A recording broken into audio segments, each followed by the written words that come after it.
gubernur dan wakil gubernur kalau dari Kemendagri itu apakah sudah terjadwal mungkin harapannya gitu, Kang Bima? Idealnya sesegera mungkin, karena perlu harus langsung bekerja dan penting untuk melakukan sinkronisasi antara visi misi kepala daerah dan juga program-program prioritas nasional itu harus nyambung. Jadi kalau tertunda lagi tentu nanti akan ada tantangan yang lebih rumit lagi, lebih cepat lebih baik. Namun demikian tentu kami menghormati dan menunggu juga tahapan persidangan yang ada di MK.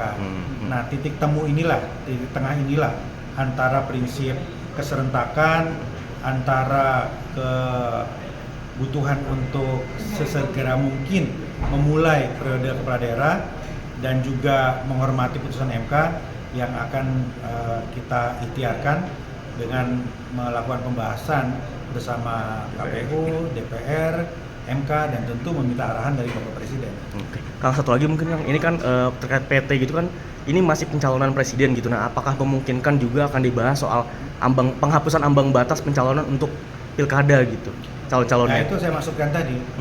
Ya, artinya semangat dari MK ini idealnya tentu sama dengan pemilihan kepala daerah. Jadi bagaimana kita menafsirkan keputusan MK yang menihilkan threshold tadi itu diletakkan dalam konteks pilkada. Apakah lantas kemudian threshold untuk pilkada ini juga disesuaikan kembali atau bahkan dinihilkan? Itu harus kita lakukan pembahasan. Kita samakan dulu tafsiran kita terhadap putusan MK tadi.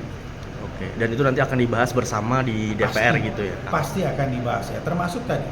Ya, sejauh mana putusan MK ini nyambung dengan pilkada yang langsung, tidak langsung, di DPRD tetap langsung, ini menarik untuk kita bahas bersama. Pak, satu lagi Pak terkait dengan partisipan pemilu atau pilkada untuk GNG ini Pak. Tadi kan Bapak mengatakan menurun, itu kenapa sih Pak? Alasannya kenapa menurun Pak? Ada banyak faktor. Pertama mungkin karena faktor kejenuhan, karena terlalu dekat gitu ya. Kedua, jumlah TPS yang kemarin lebih sedikit, itu kan juga membuat sebagian pemilih harus berjalan lebih jauh. Itu berpengaruh. Ketiga, ada faktor bencana. Di beberapa titik banjir, longsor, hujan dan sebagainya itu juga menentukan. Nah, jadi perlu dikaji lebih dalam. Ya. Itu baru indikasi-indikasi saja. Gitu. Tapi tentu ini PR bagi kita semua, termasuk bagi partai politik dan penyelenggara pemilu. Siap.